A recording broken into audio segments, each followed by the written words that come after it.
my eyes too. It's a very emotional experience. I've been trying to wake up America for 4 years. I'm making some progress, not enough. A lot of people have severely criticized me because I didn't have evidence about the gun and I didn't have evidence about the shellfish toxin. In fact, people told me that the CIA had never engaged in assassinations. If they had just been aware of the House Select Committee on Assassinations, which investigated this very subject and this very assassination in 1976, they would know that that's not true. For it's in the archives of the film of those hearings that we find reference to the gun, photographs of the gun, film of the gun, reference to the shellfish toxin, but still no proof of the toxin. Until we watched a show on television, on public broadcast station, one night, here recently, called Secret Intelligence. And in that film, it showed a PhD doctor, Hannell is his name, explaining and showing where and how they manufactured shellfish toxin to be used in assassinations at Fort Detrick, Maryland, under the supervision and control of the Central Intelligence Agency. Now you're going to see those two clips. These two clips came to me originally from a research team of Colonel Keith Ranch. That's an honorary title, by the way, given by me for the outstanding work that he's done in helping us unravel this mystery and other mysteries. And Gordon Davis. Now the copies they sent us weren't too good, so we kept searching. We found better copies than that, and that's what you're going to see. Now you're going to see the gun, and you're going to see proof that they used shellfish toxin, and that the CIA had both of these in their possession. We have seen today the dark side of those activities, where many Americans who were not even suspected of crime were not only spied upon, but they were harassed,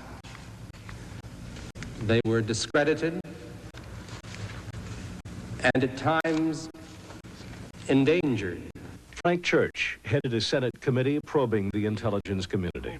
Church took an open approach that some of his colleagues questioned. Where does the public's right to be secure override the public's right to know about something?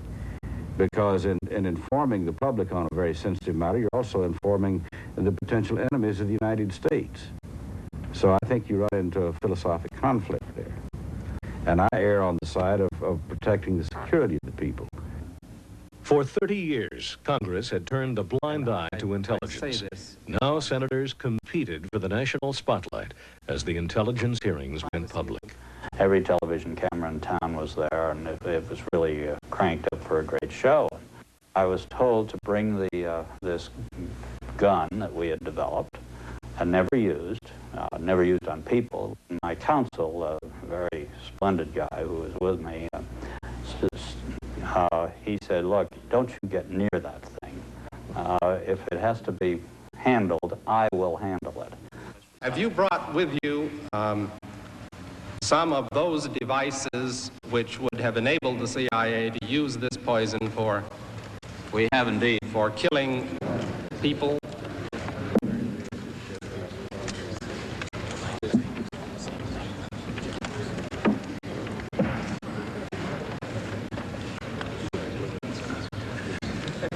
Don't point it at me.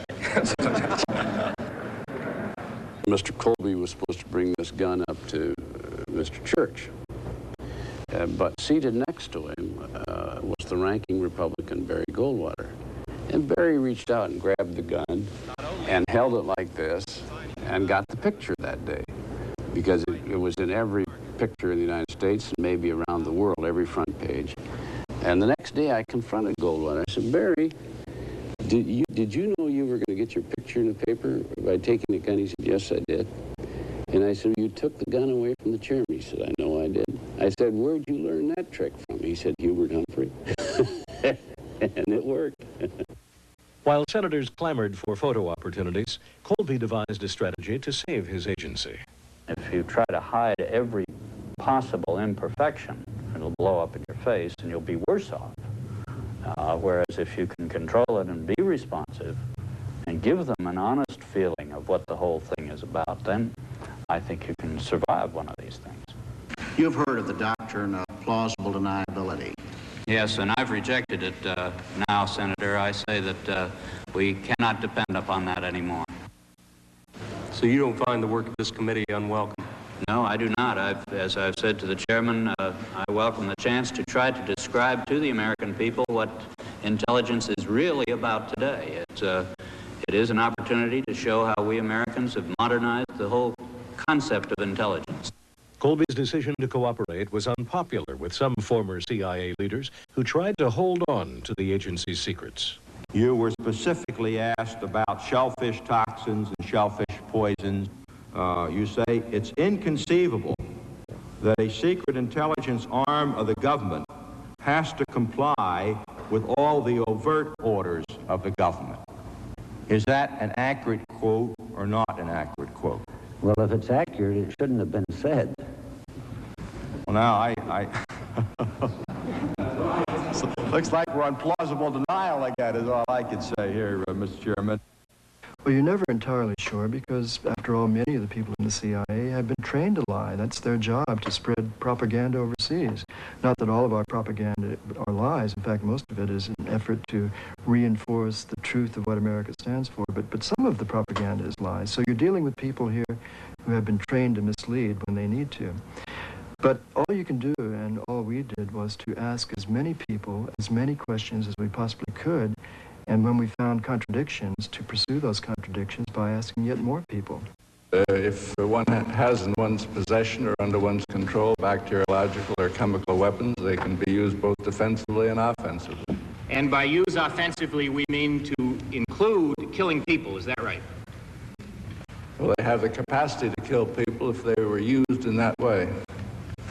Unrestrained, illegal, secret intimidation and harassment of the essential ability of Americans to participate freely in American political life shall never happen again.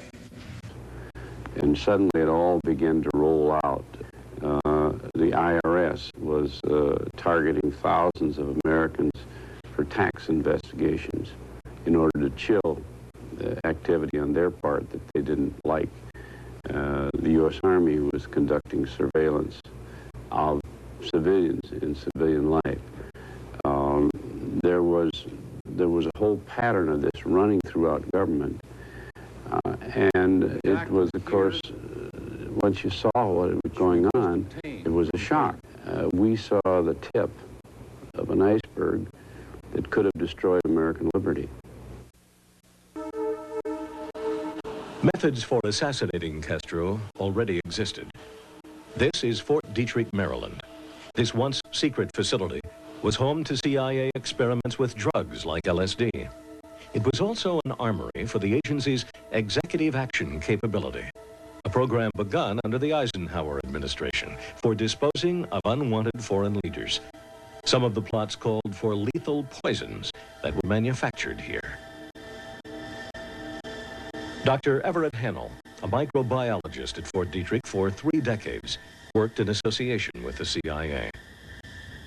These are what we call Class 3 cabinet systems. They're gas-tight systems for working with almost complete safety with any infectious diseases, toxins. Things such as the shellfish toxin are very toxic indeed, particularly when highly purified. And I understand that these could be placed on steel needles and fired with air guns into an animal and induce death almost immediately. So that they were apparently a very effective, or could be a very effective type of covert weapon.